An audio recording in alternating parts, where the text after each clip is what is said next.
자, 이번 시간에는 지난 시간에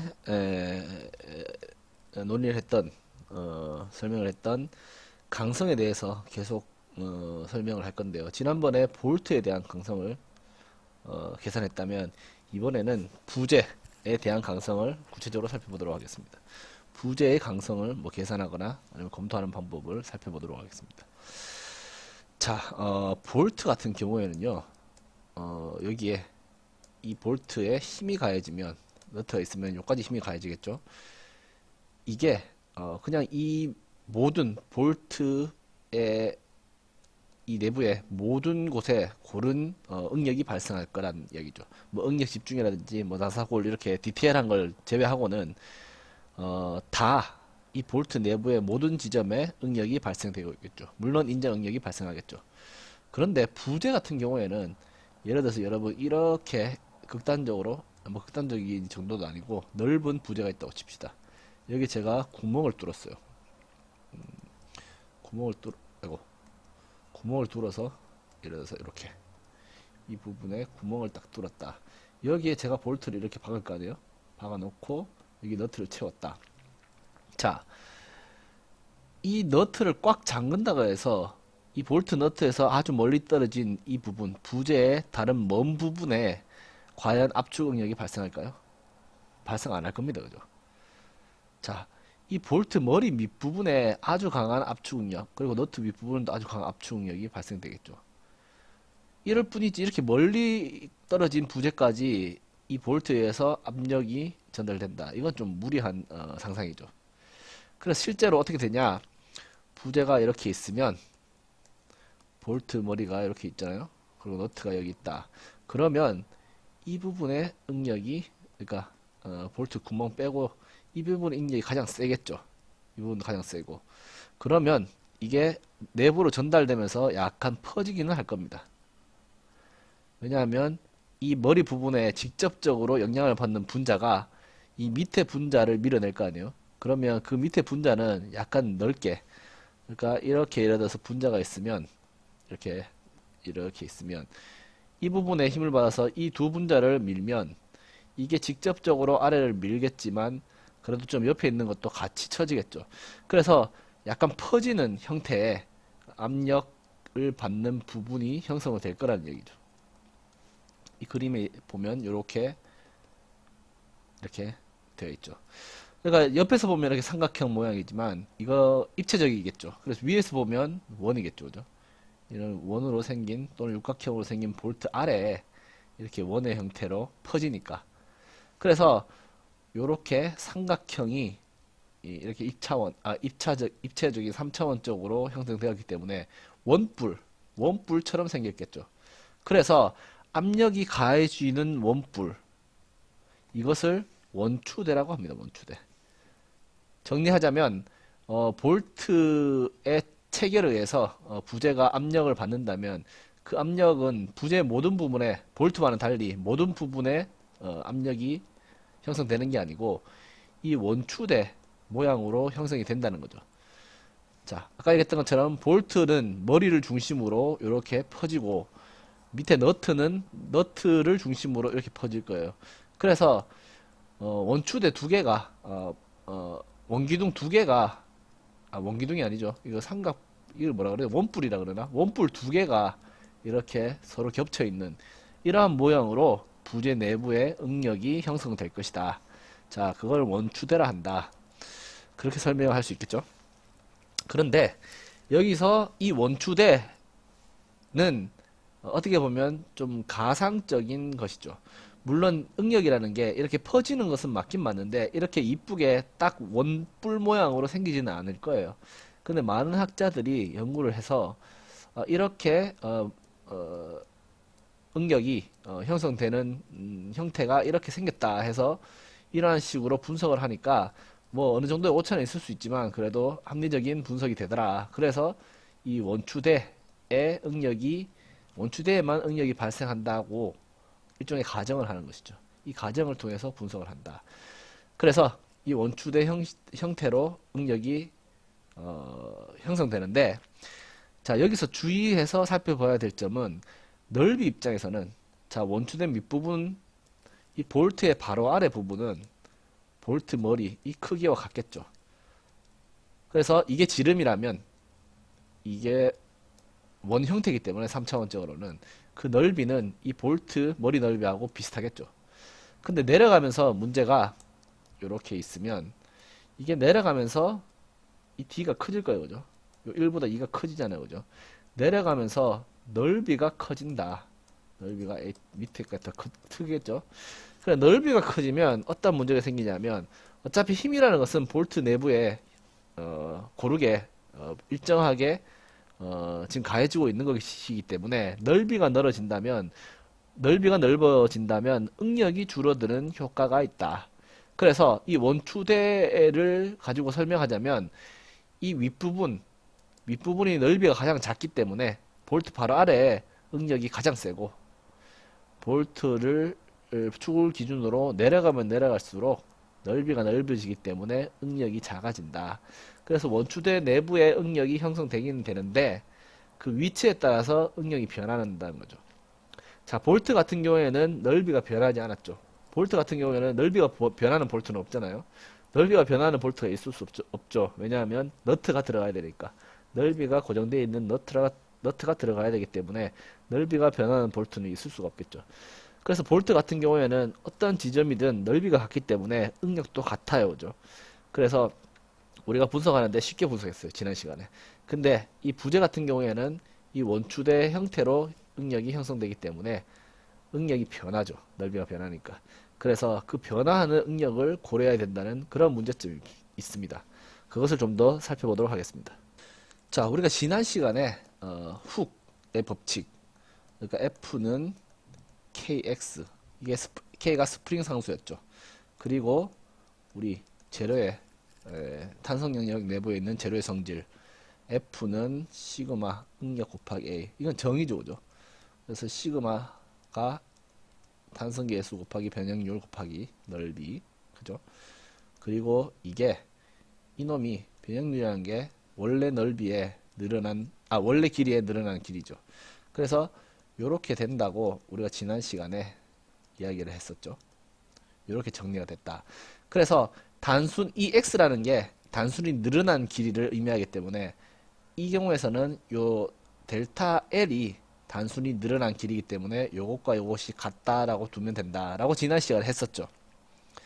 그래서 지난 시간에는 이 F와 이 F가 같기 때문에 요거하고 요거 같다. 그러니까 요거하고 요거 같다. 이렇게 해서 수식을 전개했었는데 이번에는 좀 다른 방법으로 수식을 이렇게 만들었어요. 자, 여기서 델타 L은 아까 얘기한 것처럼 스프링 상수를 검토할 때 쓰이는 X와 같다. 이렇게 정리를 할 수 있겠죠. 그런데 문제가 하나 있습니다. 어떤 문제가 있냐면 지난 시간에는 이 스프링 상수를 구했어요. 어떻게 구했냐? 스프링 상수는 요 식을 아까 식을 다시 정리하면 요렇게 정리가 됐거든요. 그래서 지난 시간에는 그냥 스프링 상수를 쉽게 이렇게 구할 수 있었어요. 그 이유는 A가 같았거든요. 그럼 A가 같은데 스프링 상수를 쉽게 구할 수 있다. 이게 무슨 말이냐면 A가 만약에 같다면 어떠한 물체 전체 길이가 이렇다고 칩시다. 그러면 이 물체를 두 개로 나눴어요. 두 부분으로 나눴다.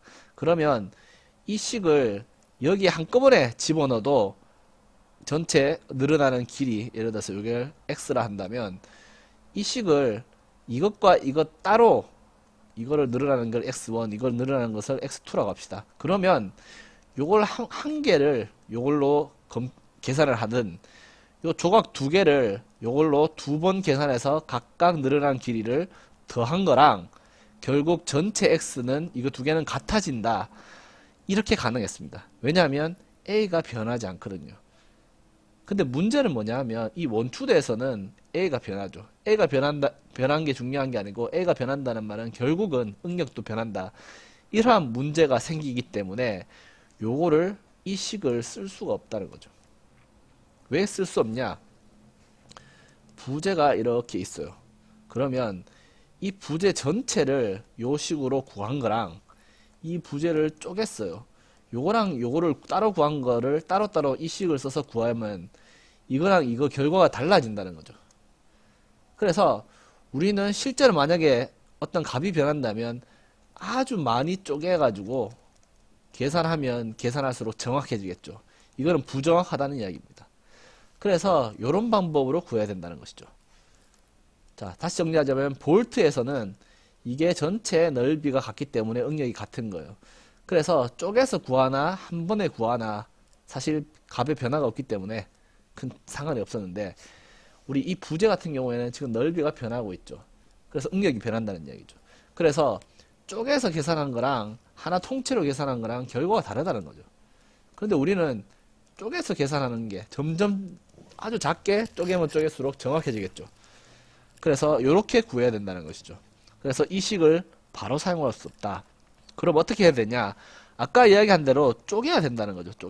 쪼개서 요거를 요 넓이를 요 놈의 늘어난 길이를 구해야 된다면, 이게 부재라면 쪼갠 거 아주 잘게 쪼개가지고 각각의 늘어난 길이를 다 더해야 된다. 얼만큼 쪼개야 되냐? 무제한으로 쪼개야 된다는 거죠. 요럴 때 사용하는 게 바로 적분이죠. 그래서 아까 이식 또는 이식, 자, 이식은 이거 스프링 상수를 구하는 거기 때문에 이식을 쓰는 게 더 낫겠죠. 요걸 다 구한 다음에 이 각각의 늘어나는 것을, 그러니까 어떠한 물체가 있으면 넓이가 변하지 않는 구간에는 요 공식을 쓰면 됩니다. 그래서 아주 잘게 쪼개면 너무 잘게 쪼갰기 때문에 이 작은 조각은 넓이가 변하지 않는다고 가정하자는 거죠. 그때 이 식을 쓰는 거예요. 이 식을 그 조그만 작은 데다가 집어넣으면 이 작은 놈이 얼만큼 늘어나는지 알 수 있거든요. 그럼 두 번째 작은 놈도 얼만큼 늘어나는지 이 식을 쓰고, 또 세 번째도 이 식, 네 번째도 이 식 각각 사용한 다음에 이것을 전체를 더하면 결국은 전체 부재에 늘어난 길이가 나온다는 것이죠. 그 전체 부재에 늘어난 길이가 나오면 그때 비로소 요걸 구했다는 이야기죠. 그래서 우리가 힘을 알고 있으면 K를 최종적으로 구할 수 있다, 이 말인 거죠. 자, 그래서 아까 이야기한 것처럼 요 놈을 쓰는 거예요. 요 놈을 여기다 집어넣는 거죠. 이 말은 무수히 잘게 쪼갠 놈을 적분한다는 얘기, 다 더한다는 얘기죠. 그죠?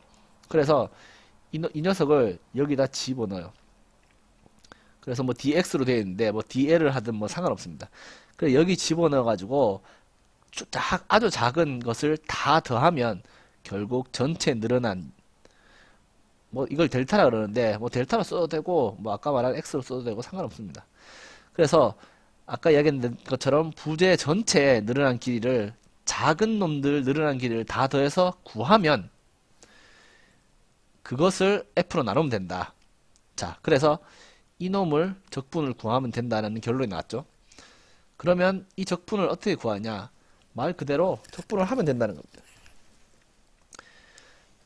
그래서 요 놈을 적분할 건데, 다행히 F란 것은 잘게 쪼갠 거하고 상관없어요. 그죠? F란 것은 주어진다면 그 부재 내부에 일정하게 지금 힘의 평형 상태가 돼야 되기 때문에 이 놈은 일정할 거예요. 그래서 적분하고 상관없고, 그리고 안에 있는 E는 탄성계수 재료의 성질이죠.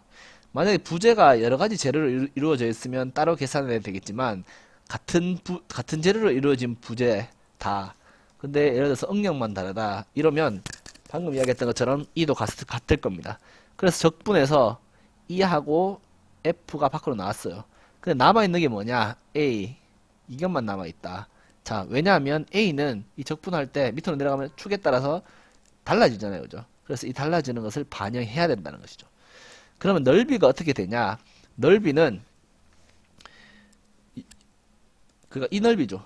여기서 원추대 이걸 이 방향으로, 여기선 x로 정의되어 있는데 x 방향으로 만약에 적분을 한다 그러면 이 x가 어디에 있냐에 따라서, x가 뭐냐 따라서 넓이가 달라지겠죠. 그래서 그 넓이를 구해야 된다.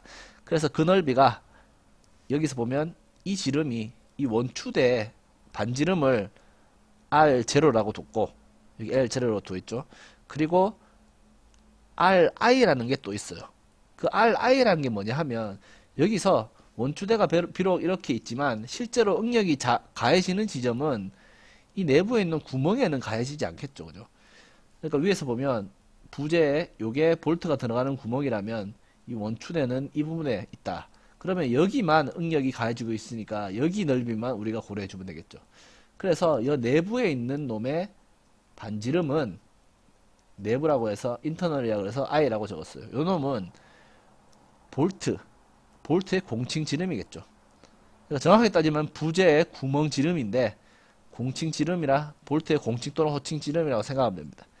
그래서 이놈은 다행히 적분을 할 때 x 위치에 따라서 달라지지 않고 그냥 구멍 지름이 일정하잖아요. 그죠? 그 구멍 지름을 집어넣으면 된다는 거죠. 여기다가. 그래서 우리가 여기서 여기까지의 이놈을 아까 r 바깥지름이라고 정의를 했는데 이것은 이 관계에 의해서 쉽게 구할 수 있죠. 그러니까 요 위에 시작하는 점, 이 점의 지름은 당연히 볼트 머리의 지름이겠죠.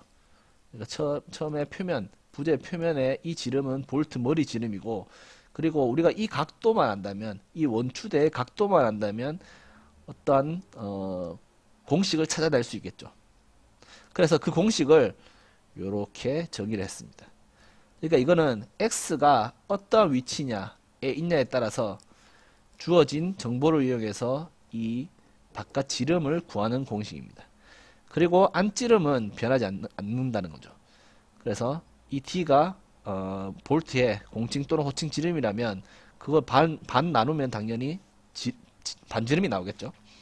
그래서 그것을 여기다 각각 집어넣으면 이렇게 수식이 나오고, 이놈을 여기 마이너스죠.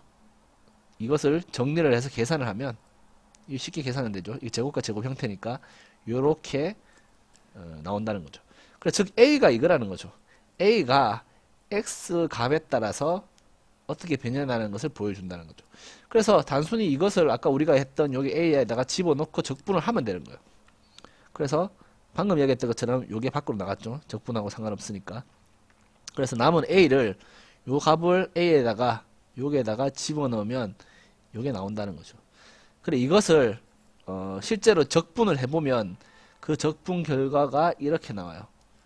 물론 요거는 힘, 그리고 탄성계수, 요놈은 호칭지름이죠. 볼트의 호칭지름 또는 공칭지름. 그리고 이 알파는 이 원추대 원추대의 각도, 그리고 여기 t는 여기 정의한, 그러니까 이 원추대의 깊이겠죠. 그리고 알파 아까 얘기했고 d는 여기, 그러니까 바깥지름 중에서 볼트 머리 바로 밑에, 그러니까 가장 작은 바깥지름이라고 정의할 수 있겠죠. 그리고 d는 아까 말한 호칭지름, 요것을 다 집어넣으면 결국 이 부재의 그러니까 전체가 늘어난 길이 이렇게 나온다는 거죠.